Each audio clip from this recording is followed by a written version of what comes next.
Okay, let's make the first floor slab now, the first floor concrete slab. And once again, we can use our section box here and kind of pull things down in order to get rid of all of that kind of visual clutter.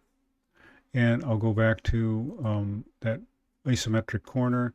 Let's pull the front of our building out so that we can see that.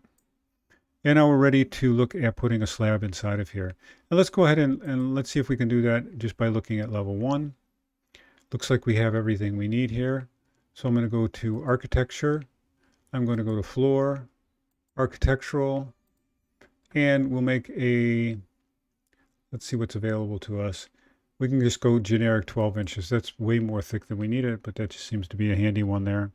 So I'm going to grab now the pick walls tool, and we're going to walk around and pick walls. We're going to the interior of what we know to be our foundation wall because it's exactly the same thickness as our brick columns are.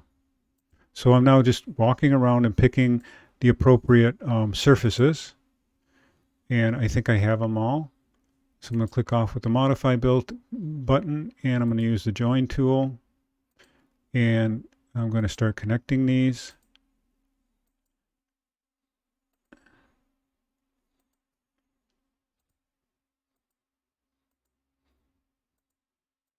And just walking my way around.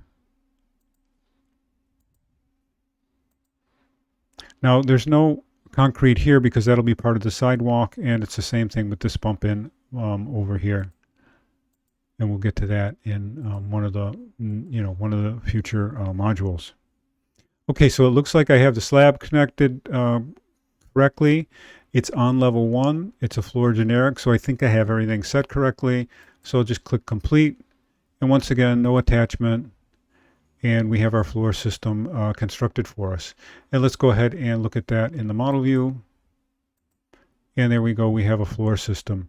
Now our slabs are poking up through, and that's all right. At this level of detail, these slabs would have been poured first and not actually showing through. They're right at the same level, and they really should have been down maybe 6 inches or so below that.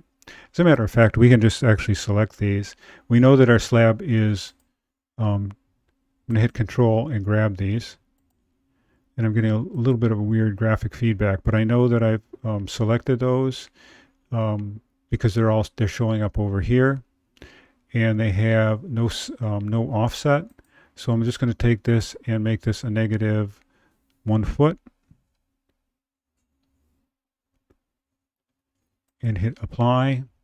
And then actually we can take a look at that in a section view. And now you see how they've all moved down. So they're now down 1 foot below our floor slab. As and in the construction detailing, that brings up the issue that these columns also should have been pulled down. There's another way of looking at that. These could have actually had something that came up to meet that column. More detail than you need at this point of computer visualization, though. So next we'll look at starting to put things together into a presentation.